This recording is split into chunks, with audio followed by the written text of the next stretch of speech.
Goeiedag almal. Mag hierdie dag vir jou 'n nuwe betekenis kry. Hierdie dag waarop ons Jesus se geboorte vier, die grootste wonderwerk ooit. God het ons so lief gehad dat hy sy enige gebore seun gegee het, sodat elkeen wat aan hom glo, nie verlore sal gaan nie, maar die ewige lewe sal hê. Geniet hierdie dag in die Here se teenwoordigheid en vier fees, dat almal kan weet, ons vier die geboorte van Jesus Christus. Jy weet, die mees bekendste en ook gewildste Kerslied ter wêreld is Stille Nag. Hierdie lied is in meer as 300 tale vertaal.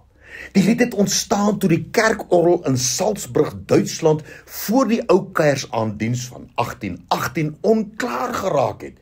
'n Man met die naam van Joseph Moore neem toe 'n gedig wat hy geskryf het na Franz Gruber en vra hom om dit te toonset sodat dit op 'n kitaar gespeel en gesing kon word.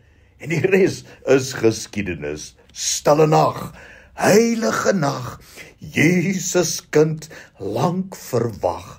Lig uit die Vader se ryk, word uit liefde aan mense gelyk. Loof die hemelse kind, ja, loof die hemelse kind.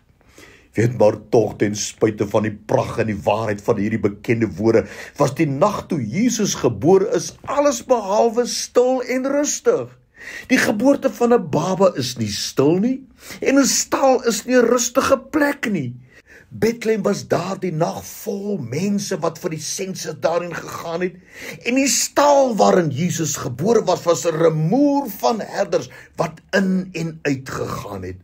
Maar afgesien daarvan, Jesus se geboorte daardie nag was nie afhanklik van omstandighede nie, nee, want hy is die bron van vrede, buitemenslike begrip wat lewenslang by ons bly.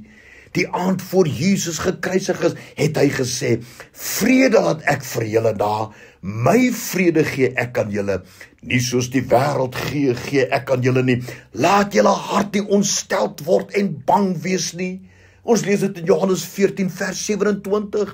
Jesus se geboorte is vir ons die verkondiging van vrede in elke storm en beproewing in die lewe. Hy is altyd getrou en ons kan altyd in hom rus vind.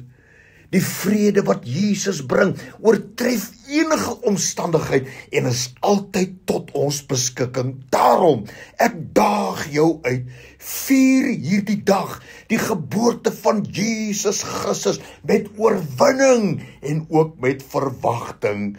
Halleluja, die koning van alle konings en die Here van alle heersers. Dankie daarvoor, Here, in Jesus naam. Amen.